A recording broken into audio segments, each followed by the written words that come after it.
Hi everyone, welcome to this episode of Book Talk.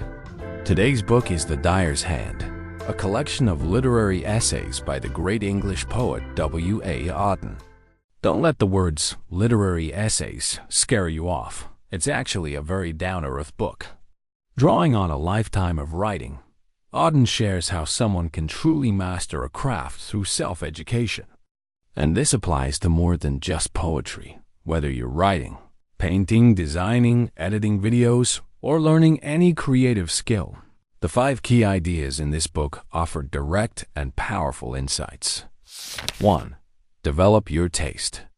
Learn to tell good from bad. We often say, before you learn to create, you need to learn to observe. Auden agrees the first step to doing something well is training your taste. He puts it this way. You don't need to tell someone how bad cabbage tastes. Just let them try a bite of truly refined cuisine. What does that mean? It means stop wasting time criticizing the bad stuff. Focus instead on exposing yourself to the very best. If you're learning to write, don't spend your time reading mediocre web novels. Start with the classics. Just like training your ear requires clean, precise notes, or training your palate calls for the best food. Only when you've experienced what great looks and feels like can you begin to understand how far you still have to go. And Auden says something striking. Criticizing a bad piece of work isn't just a waste of time. It might actually damage your character. Why?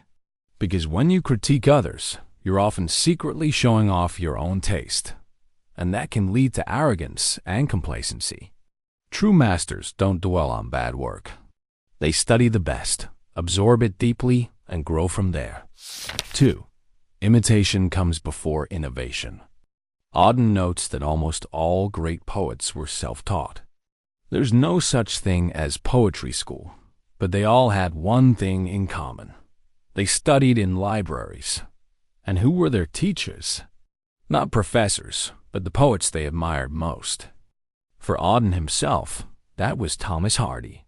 He says he was lucky Hardy was just good enough, not too bad, not too genius, but someone whose quality he could realistically aspire to. Imitation, Auden says, isn't about copying, it's about analyzing every detail. Why did the poet choose this word instead of that one? Why that rhythm, that emotion, that structure? He reminds us, imitation should be intelligent imitation. When you dissect great works thoughtfully, you start to internalize their techniques as your own. 3. Embrace the unexpected discoveries. While studying at Oxford, Auden once attended a lecture by Tolkien. Yes, the Tolkien of The Lord of the Rings. Tolkien read aloud from Beowulf, an ancient English epic written in Anglo-Saxon, a language no one speaks anymore. But Auden was captivated.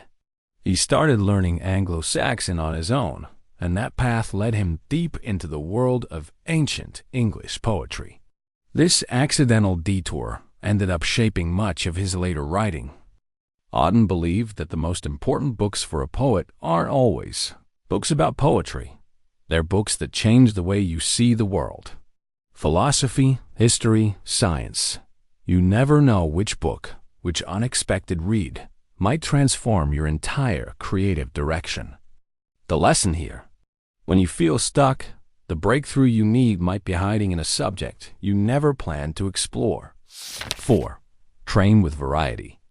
Many people, when learning a skill, fall into the trap of just practicing one thing. If you write copy, maybe you only write blog posts. If you make videos, maybe you stick to just one style. But not Auden. He experimented with all kinds of poetry. Sonnets, ballads, nursery rhymes, verse drama, even haiku. In some of his plays, he would have each character speak in a different poetic form. Why go to all that trouble? He called it deliberate training. Like a basketball player practicing shots from every angle, or a pianist learning different genres, real skill comes from stretching yourself in every direction. Of course, if you're just starting out, focusing on one form is fine. But once you're beyond the basics, variety helps you grow faster and deeper. 5. Nurture your soul, it's the root of all craft. Auden believed that poetry is the craft closest to the soul. If your soul is dry or withered, your words won't have life in them. That's why he placed great value on nurturing his inner world.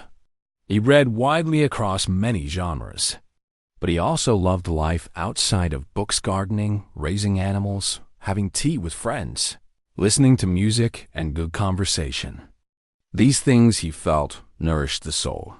Taking care of animals builds compassion. Growing plants teaches patience. The small details of daily life are what feed a writer's inner spirit. Auden once said, "Poetry is not magic. But if it has a mysterious power, it's this: detox." What kind of detox?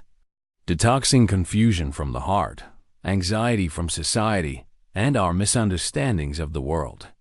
So his message to us is clear. What matters most isn't just your technique.